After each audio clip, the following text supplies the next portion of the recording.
نماز اسلام کا دوسرا رکن ہے، جیسا کہ صحیح بخاری اور مسلم دونوں کی روایت ہے کہ اللہ کے نبی صلی اللہ علیہ وسلم نے فرمایا، آپ نے فرمایا بنی الاسلام علی خمس شہادت ان لا الہ الا اللہ وان محمدا عبدہ ورسولہ واقام الصلاۃ وایتاء الزکوٰۃ، کہ اللہ کے رسول نے فرمایا کہ اسلام کی بنیاد یہ 5 چیزوں پر ہے۔ پہلی چیز آپ نے فرمایا اس بات کی گواہی دینا کہ رب کائنات کے علاوہ کوئی معبود نہیں ہے اور محمد صلی اللہ علیہ وسلم اللہ رب العالمین کے آخری بندے اور رسول ہے۔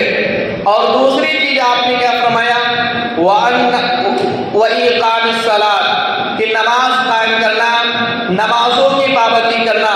تو نماز پڑھنا، نمازوں کی پابندی کرنا یہ اسلام کا دوسرا رکن ہے۔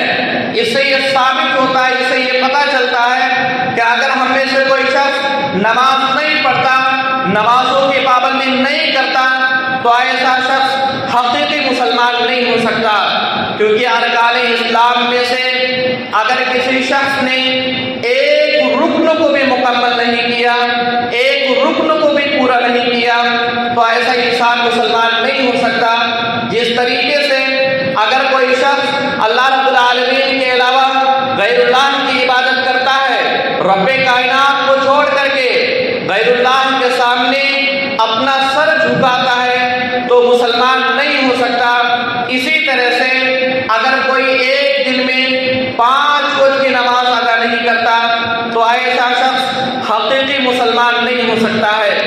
اور صحیح مسلم کی روایت عبداللہ بن مسعود رضی اللہ تعالیٰ عنہ فرماتے ہیں کہ سألت رسول اللہ صلی اللہ علیہ وسلم، میں نے آپ صلی اللہ علیہ وسلم سے سوال کیا، کیا سوال کرتے ہیں؟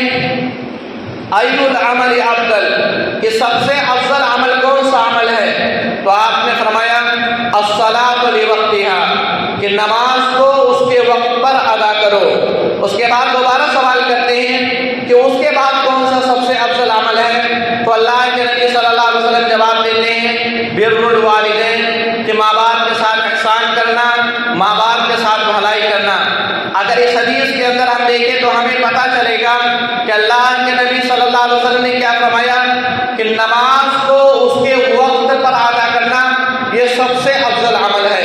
لہٰذا ایک دن میں 5 وقت کی نماز ادا کی جاتی ہے، فجر کی نماز، ظہر کی نماز، عصر کی نماز، مغرب کی نماز، عشاء کی نماز۔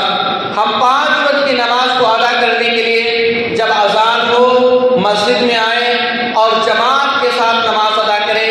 اگر کوئی شخص ایسا عمل کرتا ہے تو گویا کہ اللہ رب العالمین کے نزدیک ایسا شخص محبوب انسان ہے اور ایسے شخص سے اللہ رب العالمین محبت کرتا ہے، ایسے شخص کو اللہ رب العالمین پسند کرتا ہے۔ تو اگر ہم چاہتے ہیں کہ اللہ رب العالمین ہمیں پسند کرے، ہمیں محبوب بنائے، ہمیں جنت میں داخل کرے تو ہم نمازوں کی پابندی کریں، مسجد میں آ کر کے 5 وقت کی نماز ادا کریں۔ قرآن کریم کو اگر ہم پڑھتے ہیں تو ہمیں پتہ چلے گا کہ اللہ رب العالمین نے قرآن مجید کے اندر بہت سارے مقامات پر نماز کا ذکر کیا، نماز کے بارے میں حکم دیا۔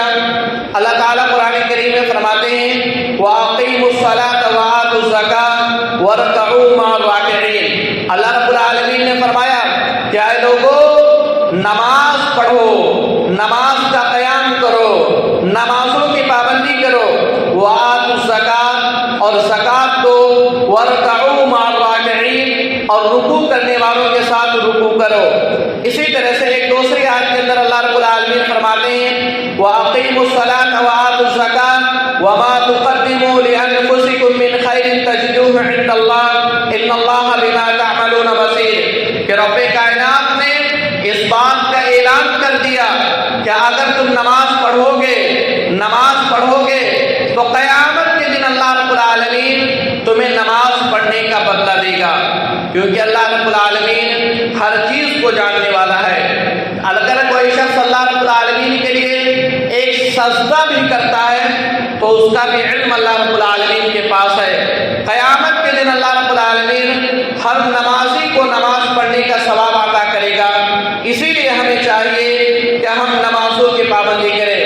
اسی طرح سے نماز کے بارے میں ہم ہم اس بات کو بھی جان لیں کہ قیامت کے دن جب رب کائنات تمام کے تمام لوگوں کو جمع کرے گا، قیامت کے دن جب رب کائنات آسمان سے نازل ہوگا، جب فرشتے نازل ہوں گے، جب جنت کو لایا جائے گا، جہنم کو لایا جائے گا، قیامت کے دن جب رب کائنات ہمارے مابین حساب و کتاب کرے گا، ہمارے مابین فیصلہ کرے گا، تو قیامت کے دن سب سے پہلا جو حساب ہوگا وہ نماز کے بارے میں حساب و کتاب کیا جائے گا۔ جیسا کہ ترمذی کی روایت ابو ہریرہ رضی اللہ تعالیٰ عنہ فرماتے ہیں اور علامہ البانی رحمۃ اللہ علیہ نے اس حدیث کو صحیح قرار دیا کہ اللہ کے رسول صلی اللہ علیہ وسلم فرماتے ہیں اول ما یحاسب بالعبد یوم القیامہ الصلاۃ، کہ اللہ کے رسول نے فرمایا قیامت کے دن اللہ رب العالمین ہم سے سب سے پہلا جو حساب کرے گا وہ نماز کے بارے میں حساب کرے گا۔ اللہ پوچھے گا، اللہ یہ سوال کرے گا کہ میں نے تمہیں دنیا کے اندر بھیجا تھا، نماز پڑھنے کا حکم دیا تھا، تو نے نماز پڑھا کہ نہیں پڑھا؟ اگر کوئی شخص نماز پڑھا ہوگا تو اس کے بارے میں اللہ کے رسول فرماتے ہیں کہ اگر نماز کے سوال میں کامیاب ہو گیا تو اس سے اور جو سوال کیے جائیں گے اس میں کامیاب ہو جائے گا، اور اگر اللہ رب العالمین قیامت کے دن ہم سے نماز کے بارے میں سوال کرے گا، پوچھے گا کہ میں نے تمہیں دنیا کے اندر بھیجا تھا، تو نے نماز پڑھا کہ نہیں پڑھا؟ اور اگر ہم نے نماز نہیں پڑھا ہوگا تو سوال کا جواب نہیں دے پائیں گے۔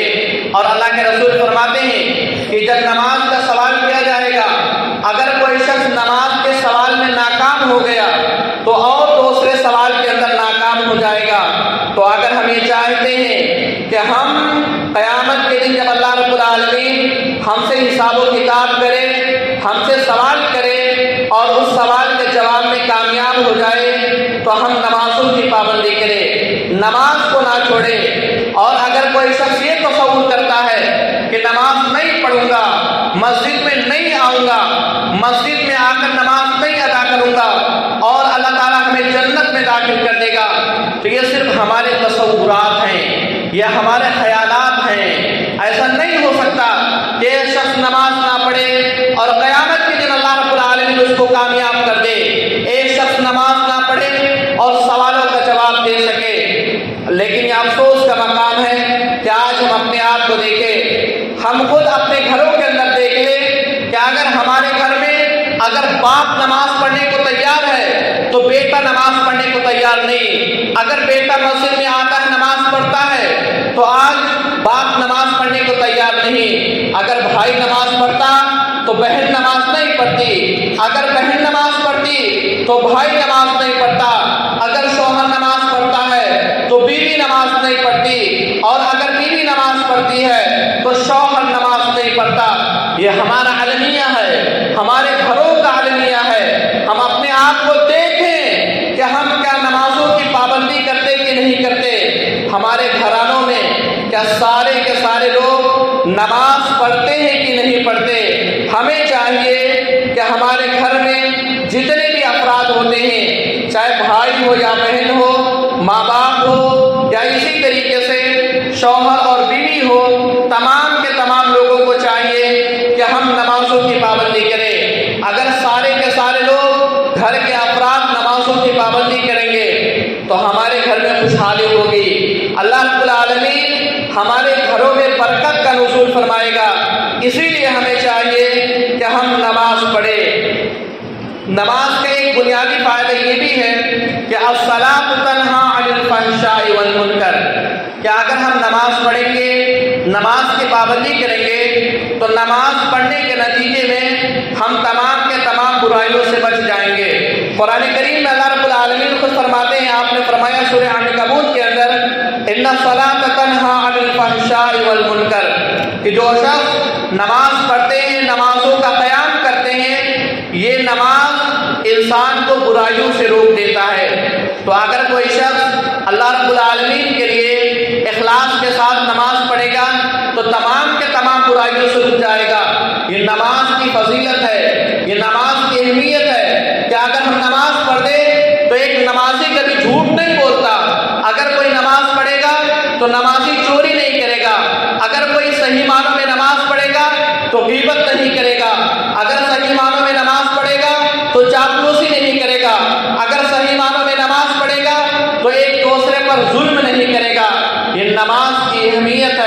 نماز کی فضیلت ہے، تو اگر ہم یہ چاہتے ہیں کہ تمام کے تمام غلط کاموں سے رک جائیں، تمام کے تمام بے حیائیوں سے رک جائیں، تمام کے تمام محرمات سے رک جائیں، تو ہم نماز پڑھیں، نمازوں کی پابندی کریں۔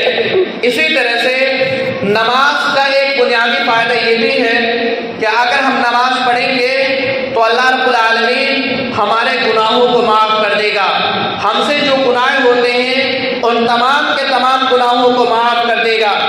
صحیح بخاری کی روایت ابو ہریرہ رضی اللہ تعالیٰ عنہ فرماتے ہیں کہ اللہ کے نبی صلی اللہ علیہ وسلم نے فرمایا، آپ نے فرمایا کہ اگر کسی کے دروازے پر ایک نہر ہو اور اس نہر کے اندر روزانہ 5 بار اگر وہ نہاتا ہو تو کیا اس کے جسم پر کوئی کچھ گندگی باقی ہوگی؟ صحابہ کرام جواب دیتے ہیں کہ اللہ کے نبی صلی اللہ علیہ وسلم اگر کوئی شخص ایک دن میں 5 بار نہائے گا تو اس کے جسم پر گندگی کیسے ہوگی؟ تو اسی طریقے سے اللہ کے نبی صلی اللہ علیہ وسلم نے جواب دیا، آپ نے فرمایا کہ اگر کوئی شخص نماز پڑھے گا تو یہ نماز جس طریقے سے نہانا گندگی کو ختم کر دیتا ہے، یہ نماز پڑھنا یہ برائیوں کو ختم کر دیتا ہے، گناہوں کو مٹا دیتا ہے۔ تو اگر ہم یہ چاہتے ہیں کہ رب کائنات ہمارے گناہوں کو معاف کر دے، ہمارے معصیات کو معاف کر دے، ہمارے خطایات کو معاف کر دے، تو ہم نماز پڑھیں، نمازوں کی پابندی کریں۔ نماز کا ایک بنیادی فائدہ یہ ہے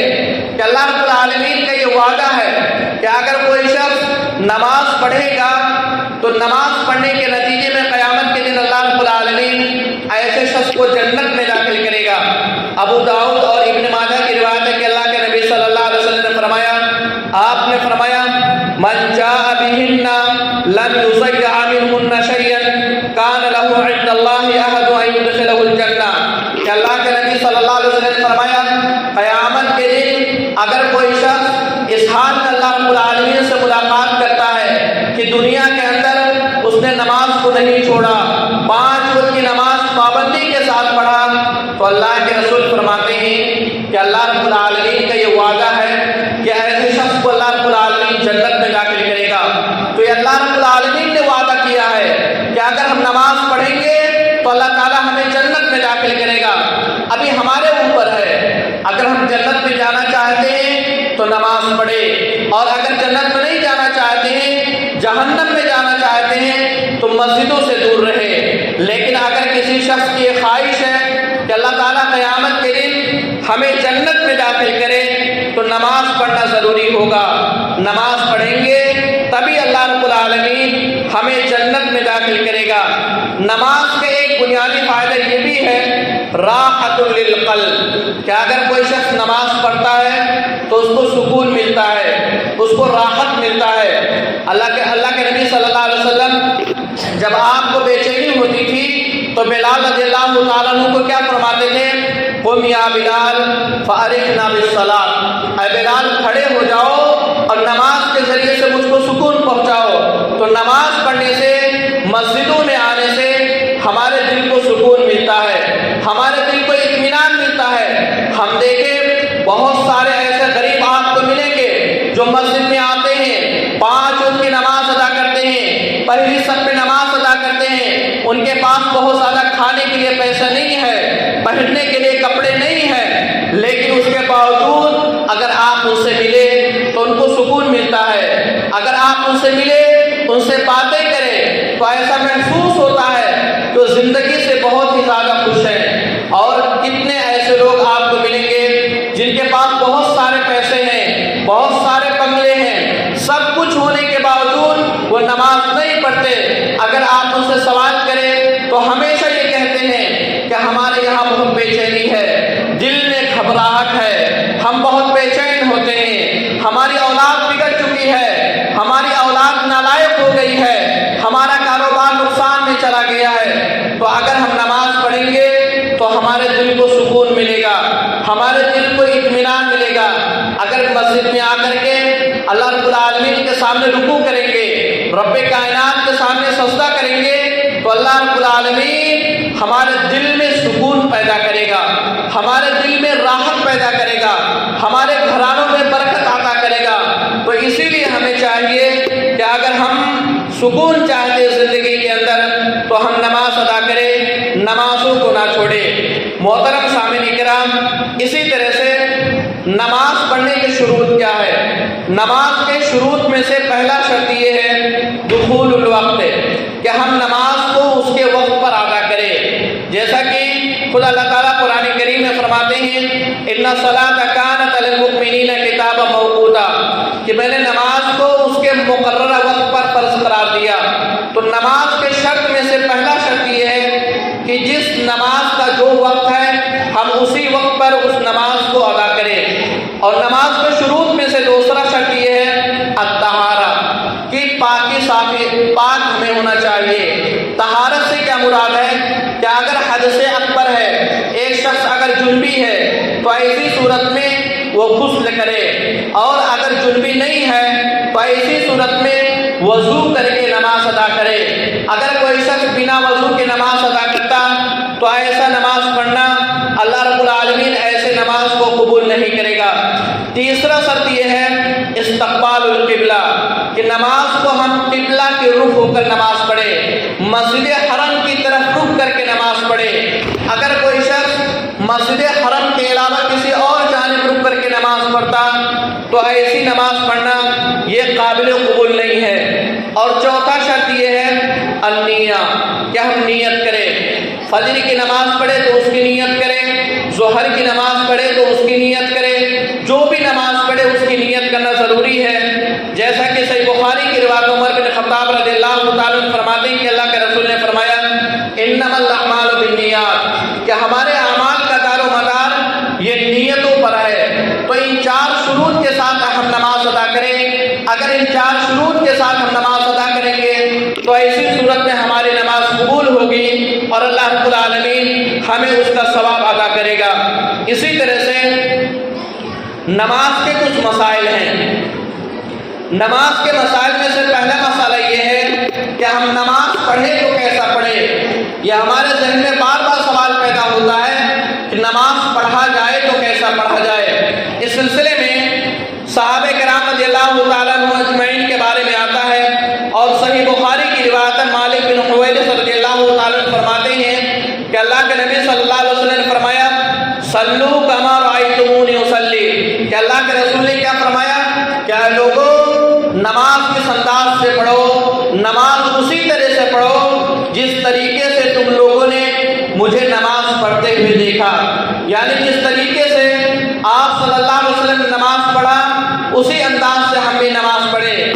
لیکن افسوس ہوتا ہے کہ آج اگر ہم دیکھیں، اپنے معاشرے کے اندر دیکھ لیں، اپنے محلے کے اندر دیکھ لیں تو ہمیں پتہ چلے گا ایک شخص اٹھتا اور کہتا ہے میں مالکی نماز پڑھتا، دوسرا کہتا میں شافعی نماز پڑھتا ہوں، تیسرا کہے گا میں حنبلی نماز پڑھتا ہوں۔ لیکن کیا مجال کو یہ کہہ دے کہ میں محمدی نماز پڑھتا ہوں، میں اس انداز سے نماز پڑھتا ہوں جس طریقے سے آپ صلی اللہ علیہ وسلم نے نماز پڑھا، جس طریقے سے صحابہ کرام رضی اللہ تعالیٰ عنہ اجمعین نے آپ صلی اللہ علیہ وسلم کو نماز پڑھتے ہوئے دیکھا، اسی انداز سے نماز پڑھنا یہ ہمارے لیے ضروری ہے۔ اور اگر کوئی شخص آپ صلی اللہ علیہ وسلم کی سنت کے علاوہ کسی اور طریقے سے نماز ادا کرتا تو ایسی نماز کو اللہ رب العالمین قبول نہیں کرے گا۔ نماز کے مسائل میں سے ایک بنیادی مسئلہ یہ بھی ہے کہ ہم نماز پڑھیں تو کھڑے ہو کر نماز پڑھیں۔ جیسا کہ صحیح بخاری کی روایت ہے کہ اللہ کے رسول نے فرمایا، آپ نے فرمایا صلی قائما، کہ لوگوں نماز پڑھو تو کھڑے ہو کر نماز پڑھو۔ اس سے کیا پتہ چلا؟ اس سے یہ پتہ چلا کہ اگر ہم میں سے کوئی شخص اس بات کی استطاعت رکھتا ہے کہ کھڑے ہو کر نماز پڑھ سکتا ہے تو کھڑے ہو کر نماز پڑھے، بیٹھ کر نماز نہ پڑھے، کرسی پر بیٹھ کر نماز نہ پڑھے، اس کے لیے کھڑے ہو کر نماز پڑھنا یہ واجب اور ضروری ہے۔ لہذا ہاں اگر کوئی بہت زیادہ بیمار ہے، کھڑے ہو کر نماز نہیں پڑھ سکتا، کھڑا نہیں ہو سکتا، تو ایسی صورت میں ہمارا اسلام اس بات کی اجازت دیتا ہے کہ اللہ کے رسول نے فرمایا فَإِن لَمْ تَسْتَطِعْ فَقَاعِدًا، کہ اگر تم کھڑے ہو کر نماز پڑھنے کی استطاعت نہیں رکھتے تو ایسی صورت میں بیٹھ کر نماز پڑھو، اور اگر بیٹھ کر بھی نماز نہیں پڑھ سکتے تو لیٹ کر نماز پڑھو۔ اس حدیث سے یہ بھی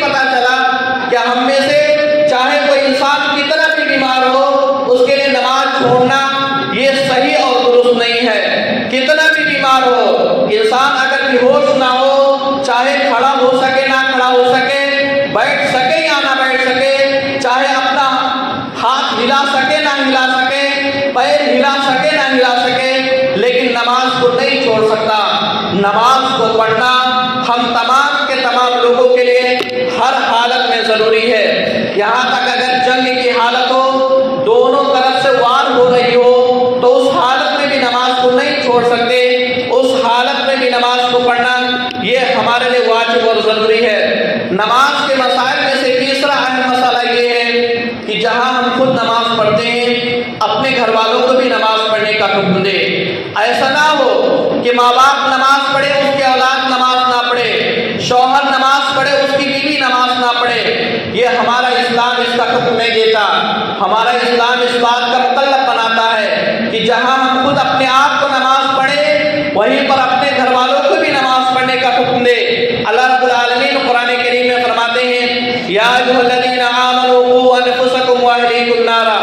اللہ رب العالمین نے فرما دیا کہ اے لوگوں، جہاں تم اپنے آپ کو جہنم کی آگ سے بچاؤ، اپنی اولاد کو بھی جہنم کی آگ سے بچاؤ، اپنے گھر والوں کو بھی جہنم کی آگ سے بچاؤ۔ ہم فجر کی نماز اگر پڑھنے آتے ہیں تو اپنی اولاد کو بھی نماز پڑھنے کے لیے لائیں۔ اگر ہم مسجد میں آتے ہیں تو اپنی اولاد کو بھی نماز پڑھنے کے لیے مسجد میں آئیں۔ قیامت کے دن اللہ کے رسول نے فرمایا کہ ہر شخص سے، ہر ذمہ دار سے، ہر ماں باپ سے اس کے اولاد کے بارے میں سوال کرے گا۔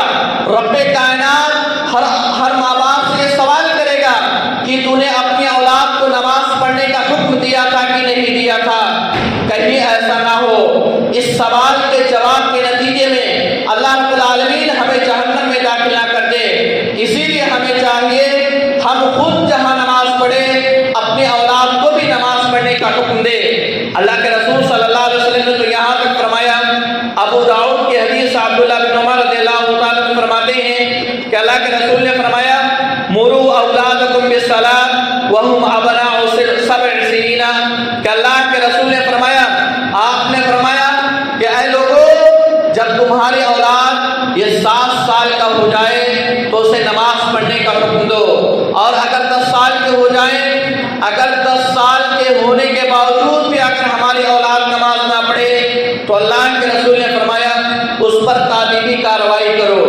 اگر حالت ایسی آ جائے کہ اس کے گھر سے نکالنے کی حالت آ جائے تو ہم اپنی اولاد کو گھروں سے نکال دیں، اس کے سامنے اس بات کی وضاحت کرے کہ ہمارا گھر یہ ایک مسلمان کا گھر ہے، اگر اس گھر میں رہنا ہے تو نماز پڑھنی پڑے گی، اگر اس گھر میں رہنا ہے تو قرآن پاک کی تلاوت کرنی پڑے گی، اگر اس گھر میں رہنا ہے تو روزہ رکھنا پڑے گا۔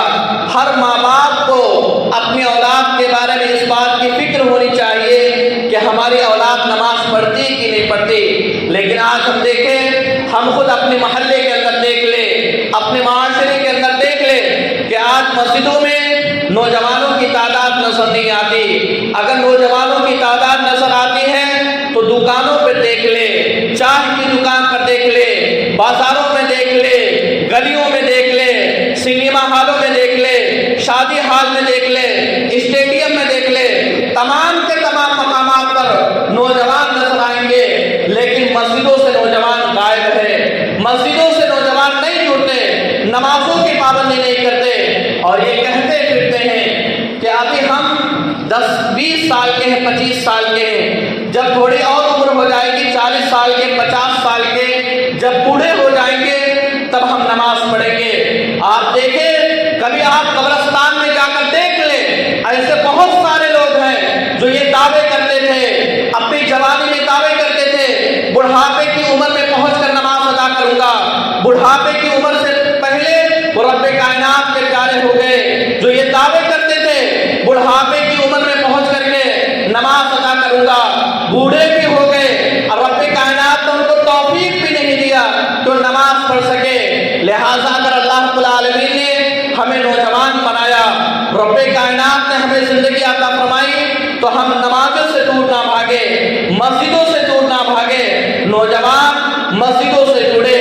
اگر نوجوان مسجدوں سے جڑیں گے تو ہمارا معاشرہ ٹھیک ٹھاک ہوگا۔ اگر نوجوان مسجدوں میں رونق پیدا ہوگی، ہمارے گھرانوں میں رونق پیدا ہوگا۔ تو نوجوانوں کے لیے خصوصی پیغام یہ ہے کہ وہ مسجد میں آئے، مسجد سے جڑے اور مسجدوں میں نماز ادا کرے۔ نماز کے مسائل میں سے ایک بنیادی مسئلہ یہ بھی ہے رفع الیدین، کہ ہم نماز میں اپنے دونوں ہاتھوں کو اٹھائیں۔ اس سلسلے میں اگر ہم کتاب و سنت کو دیکھیں تو بہت سارے اختلافات آپ کو ملیں گے، لیکن صحیح اور راجح بات یہ ہے صحیح مسلم کے اندر جس پر ہمارا ایمان ہے کہ اس دنیا کے اندر قرآن مجید کے بعد، صحیح بخاری کے بعد اگر سب سے مقدس کتاب کوئی کتاب ہے صحیح مسلم ہے۔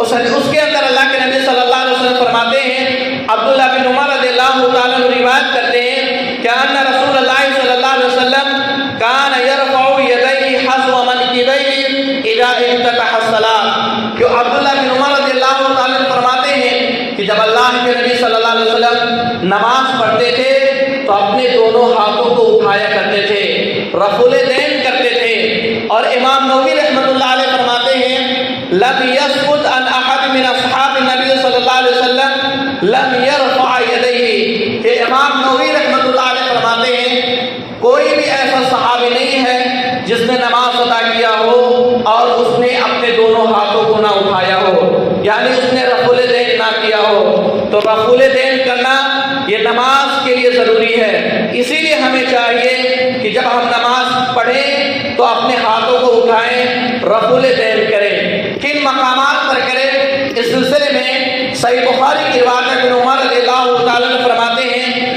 کہ کان اذا دخل فی الصلاۃ کبر رفع یدیہ، کہ اللہ کے نبی صلی اللہ علیہ وسلم جب نماز کے لیے آتے تھے، نماز پڑھتے تھے تو نماز شروع جب کرتے تھے آپ اللہ اکبر کہتے تھے، اللہ اکبر کہنے کے ساتھ ساتھ اپنے دونوں ہاتھوں کو اٹھاتے تھے، اور اس کے بعد وَإِذَا رَكَعَ رَفَعَ يَدَيْهِ، اور جب رکوع میں جاتے تھے تو بھی آپ رفع الیدین کرتے تھے، رکوع سے اٹھتے تھے تو بھی کرتے تھے، اور جب 2 رکعت نماز پڑھ لیتے تھے، 4 رکعت کی نماز میں 2 رکعت نماز پڑھنے کے بعد جب ہم بیٹھتے ہیں اور اس کے بعد اٹھتے ہیں، اس کے بعد بھی اللہ کے نبی صلی اللہ علیہ وسلم رفع الیدین کرتے تھے۔ تو ان 4 مقامات پر ہمیں چاہیے کہ ہم اپنے ہاتھوں کو اٹھائیں، ہم رفع الیدین کریں۔ اور جب ہم نماز کے لیے کھڑے ہوتے ہیں تو اپنے ہاتھ کو کہاں پر رکھیں؟ بعض لوگ یہ کہتے ہیں کہ اپنے ہاتھ کو ہم ناک پر رکھیں، بعض یہ کہتے ہیں کہ ناک سے نیچے رکھیں، کچھ یہ کہتے ہیں کہ ناک سے اوپر رکھیں۔ آئیے ہم دیکھتے ہیں کتاب و سنت کیا کہتا ہے۔ اس سلسلے میں ہم اس بات کو جانیں کہ ابن خزیمہ کی روایت وائل بن حجر رضی اللہ تعالیٰ فرماتے ہیں کہ صلیت مع النبی صلی اللہ علیہ وسلم فوضع یدہ الیمنی علی یدہ الیسری علی صدرہ، کہ اللہ کے نبی صلی اللہ علیہ وسلم کے بارے میں آتا ہے کہ اللہ کے نبی صلی اللہ علیہ وسلم جب نماز کے لیے کھڑے ہوتے تھے تو اپنے دائیں ہاتھ کو اپنے بائیں ہاتھ پر رکھتے تھے، اس کے بعد دونوں ہاتھ کو اپنے سینے پر رکھتے تھے۔ اس سے کیا ثابت ہوا؟ اس سے یہ پتہ چلا کہ جب ہم نماز کے لیے کھڑے ہوں تو اپنے ہاتھ کو کہاں پر رکھیں؟ سینے پر رکھ کر کے نماز ادا کرے۔ اور اگر کوئی شخص سینے پر نہیں رکھتا، پیٹ پر رکھتا، ناک پر رکھتا، تو یہ نماز کے منافع میں سے ہے، نماز کے منافع میں سے ہے۔ اسی لیے ہمیں چاہیے کہ جب نماز کے لیے کھڑے ہوں تو اپنے دونوں ہاتھ کو سینے پر رکھیں۔ اور ابو داؤد کی بھی حدیث ہے، طاؤس بن قیسان رضی اللہ تعالیٰ عنہ روایت کرتے ہیں، اور علامہ البانی رحمۃ اللہ علیہ نے اس حدیث کو صحیح قرار دیا کہ اللہ کے نبی صلی اللہ علیہ وسلم کے بارے میں کہ ان نبی صلی اللہ علیہ وسلم کان یضع یدہ الیمنی علی یدہ الیسری علی صدرہ، کہ جب اللہ کے نبی صلی اللہ علیہ وسلم نماز پڑھتے تھے تو اپنے دائیں ہاتھ کو بائیں ہاتھ پر رکھتے تھے اور پھر دونوں ہاتھ کو سینے پر رکھتے تھے۔ اس حدیث سے بھی یہی پتہ چلا کہ جب ہم نماز کے لیے کھڑے ہوں تو اپنے دونوں ہاتھ کو ہم سینے پر رکھ کر کھڑے ہوں، یہی افضل اور یہی صحیح بات کتاب و سنت کی بات ہے۔ اسی طرح سے محترم سامعین کرام، ہمیں چاہیے کہ جب ہم نماز پڑھیں، نماز پڑھنے سے پہلے، نماز کھڑے ہونے سے پہلے ہم صف بندی کر لیں، صفوں کو ٹھیک ٹھاک کر لیں، صف کی درستگی ضروری ہے۔ اللہ کے نبی صلی اللہ علیہ وسلم کچھ فرماتے ہیں سووا صفوفکم فإن تسویۃ الصف من تمام الصلاۃ، کہ اللہ کے رسول نے فرمایا کہ کہ لوگوں نماز کو سیدھی رکھو، نماز کو ٹھیک ٹھاک کر لو، کیونکہ اگر ہماری سب ٹھیک ٹھاک ہوگی تو ہماری نماز ٹھیک ہوگی۔ تو جب ہم نماز کے لیے آئے، نماز کھڑی ہونے سے پہلے ہم اپنے صفوں کو درست کریں، سب کو ٹھیک ٹھاک کریں۔ ہمارا سب ٹھیک کیسے ہوگا؟ سب کی درستگی کیسے ہوگی؟ سب کی درستگی کے لیے پہلی چیز کیا ہے؟ المنکب والقدم، کہ جب ہم کھڑے ہوں تو کندھے سے کندھا اور قدم سے قدم ملا کر کھڑے ہو۔ سب کی درستگی کے شروع میں سے پہلا شرط یہ ہے کہ ہم کندھے سے کندھا اور قدم سے قدم ملا کر کھڑے ہو۔ اگر ہم ایسا کھڑے ہوں گے تو ہماری سب ٹھیک ٹھاک ہوگی۔ جیسا کہ صحیح بخاری کی روایت ہے کہ اللہ کے نبی صلی اللہ علیہ وسلم نے اس بات کا حکم دیا، آپ نے اس بات کے بارے میں فرمایا یلصق منکبیہ بمنکب صاحبہ، کہ اللہ کے رسول نے فرمایا کیا لوگوں جب تم نماز کے لیے آؤ، نماز میں کھڑے ہو تو اپنے بازو میں جو آپ کا صاحب ہے اسے کندھے سے کندھا اور قدم سے قدم ملا کر کھڑے ہو۔ اگر ہم ایسا کھڑے ہوتے ہیں تو ہماری سب ٹھیک ٹھاک ہوگی، ہماری سب درست ہوگی۔ اور دوسرا شرط یہ ہے الترابص فی الصف، کہ ہم صف کے اندر خالی جگہ نہ چھوڑیں۔ خالی جگہ اگر ہم چھوڑیں گے تو ہماری سب درست نہیں ہو سکتی۔ اگر ہم خالی جگہ چھوڑیں گے تو ہماری سب سیدھی نہیں ہو سکتی۔ اللہ کے رسول صلی اللہ علیہ وسلم نے تو یہاں تک فرمایا، آپ نے فرمایا کہ اے لوگوں صف کے اندر ایسے کھڑے ہو جس طریقے سے فرشتے اللہ رب العالمین کے سامنے کھڑے ہوتے ہیں۔ صحابہ کرام نے سوال کیا کہ اللہ کے نبی صلی اللہ علیہ وسلم فرشتے اللہ رب العالمین کے سامنے کیسے کھڑے ہوتے ہیں؟ تو اللہ کے رسول نے فرمایا، آپ نے فرمایا کہ جب فرشتے اللہ رب العالمین کے سامنے کھڑے ہوتے ہیں سب سے پہلے پہلی صف میں کھڑے ہوتے ہیں، اس کے بعد دوسری صف، اور جب پہلی صف میں کھڑے ہوتے ہیں تو ایک دوسرے سے مل کر کھڑے ہوتے ہیں، بیچ میں خالی جگہ نہیں ہوتا۔ اسی طرح سے جب ہم نماز کے لیے کھڑے ہو صف بندی کریں تو ہم بیچ میں خالی جگہ نہ چھوڑے، ایک دوسرے سے جدا نہ ہو، خالی جگہ نہ چھوڑے۔ اللہ کے رسول نے تو یہاں تک فرمایا کہ اگر ہمارے صفوں میں خالی جگہ ہوگا تو اس خالی جگہ میں شیطان آ جائے گا، شیطان آئے گا، تو شیطان سے بچیں اور صفوں میں ایک دوسرے سے مل کر کھڑے ہوں، ہم صفوں میں خالی جگہ نہ چھوڑیں۔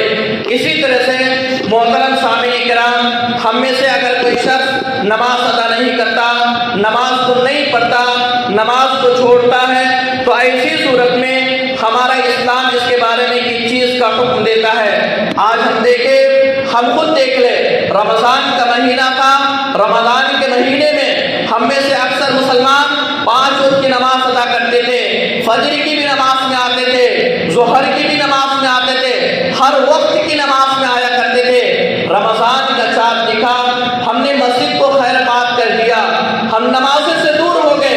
رمضان کے مہینے میں اسی مسجد میں ظہر کی نماز میں 6 صف 7 صف ہوا کرتی تھی، اور آج 2 صف یا 2.5 صف ہوتی ہے۔ کہاں گئے نماز پڑھنے والے جو اپنے آپ کو کہتے ہیں، اپنے آپ کو مسلمان کہتے ہیں، اپنے آپ کو نمازی کہتے ہیں؟ کیا صرف نماز رمضان کے مہینے میں پڑھنے کے لیے ہے؟ رمضان کے مہینے میں صرف نماز پڑھنے کے لیے نہیں ہے، رمضان کے علاوہ تمام کے تمام مہینوں میں نماز پڑھنا واجب اور ضروری ہے۔ اور اگر کوئی شخص یہ گمان کرتا ہے کہ صرف رمضان کے مہینے میں نماز پڑھ کے میں کامیاب ہو جاؤں گا، رمضان کے مہینے میں تراویح پڑھ کر کے، ہم رات میں جا کر کے قیام اللیل کا اہتمام کر کے میں کامیاب ہو جاؤں گا، رب کائنات ہمیں جنت میں داخل کر دے گا، اور پورے کے پورے سال میں نماز نہیں پڑھوں گا، صرف جمعہ کی نماز میں حاضری دے دوں گا، عید کی نماز ادا کر لوں گا، تو ایسا کرنے سے اللہ رب العالمین خوش نہیں ہوتا، اللہ تعالیٰ ہمیں جنت میں داخل نہیں کرے گا۔ جنت میں کب داخل کرے گا؟ جس طریقے سے رمضان کے مہینے میں ہم نمازوں کی پابندی کرتے تھے، رمضان کے علاوہ ان ایام کے اندر بھی ہم نمازوں کی پابندی کریں، نماز پڑھے۔ اگر کوئی شخص نماز چھوڑتا ہے تو اس کے بارے میں صحیح مسلم کی روایت ہے، جابر رضی اللہ تعالیٰ عنہ فرماتے ہیں کہ اللہ کے رسول نے فرمایا بین الرجل و بین الکفر ترک الصلاۃ، کہ اللہ کے رسول نے فرمایا کہ ایمان اور کفر کے درمیان اگر کسی چیز کا فاصلہ ہے، نماز کا فاصلہ ہے۔ اگر کوئی مسلمان اگر نماز نہیں پڑھتا تو اپنے آپ کو مسلمان نہیں کہہ سکتا، اپنے آپ کو حقیقی مسلمان نہیں کہہ سکتا۔ اگر کوئی شخص نمازوں کو چھوڑتا ہے، بار بار نماز کو چھوڑتا، تو ایسا شخص وہ کبھی بھی حقیقی مسلمان نہیں بن سکتا۔ ابن عمر رضی اللہ تعالیٰ عنہ نے تو یہاں تک فرمایا لا حد فی الاسلام لمن ترک الصلاۃ، کہ ابن عمر رضی اللہ تعالیٰ عنہ فرماتے ہیں کہ جو لوگ نماز نہیں پڑھتے، نماز کے قریب نہیں آتے، مسجدوں میں نہیں آتے، نماز سے دور بھاگتے ہیں، ایسے شخص کا اسلام سے کوئی تعلق نہیں۔ ایسا شخص یہ مسلمان کہنے کے لائق نہیں ہے۔ وہ اپنے آپ کو مسلمان نہ کہے جو نماز نہیں پڑھتا، جو نمازوں سے دور رہتا ہے۔ یہاں تک کہ اگر کوئی شخص نماز نہیں پڑھتا تو ہمارا دینی بھائی بھی نہیں ہو سکتا، ہم اسے اپنا دینی اور مسلمان بھائی بھی نہیں کہہ سکتے۔ قرآن کریم میں خود اللہ رب العالمین نے فرمایا، آپ نے کیا فرمایا؟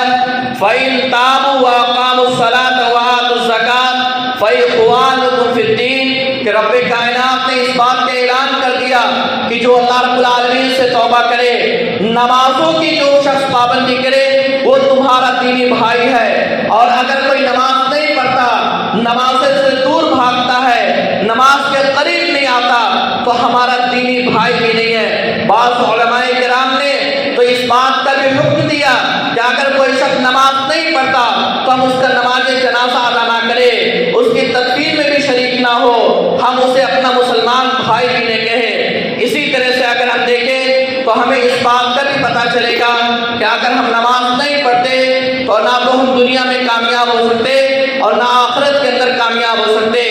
اگر ہم چاہتے ہیں کہ ہم دنیا میں کامیاب ہو جائیں، اگر ہم چاہتے ہیں کہ ہم قیامت کے دن کامیاب ہو جائیں، تو ہم پورے سال نماز پڑھیں۔ ہم صرف رمضانی نمازی نہ بنیں کہ رمضان کا مہینہ آئے تو ہم مسجدوں میں آنا شروع کر دیں اور جیسے عید کا چاند دیکھیں ہم مسجدوں سے دور بھاگ جائیں۔ آخر میں اللہ رب العالمین سے دعا ہے کہ رب کائنات ہم نے جو باتیں سنی ہے تو ہمیں اس پر عمل کرنے کی توفیق عطا فرما۔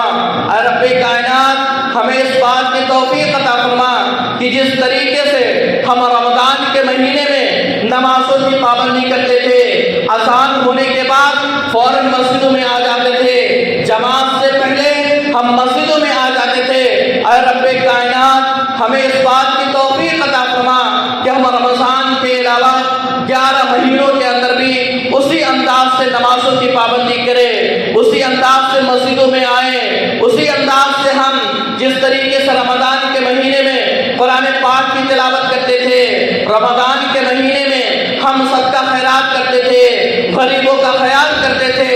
اے رب کائنات ہمیں اس بات کی توفیق عطا فرما کہ ان ایام کے اندر بھی ہم نماز پڑھیں، ان ایام کے اندر بھی ہم صدقہ خیرات کریں، ان ایام کے اندر بھی ہم قرآن پاک کی تلاوت کریں۔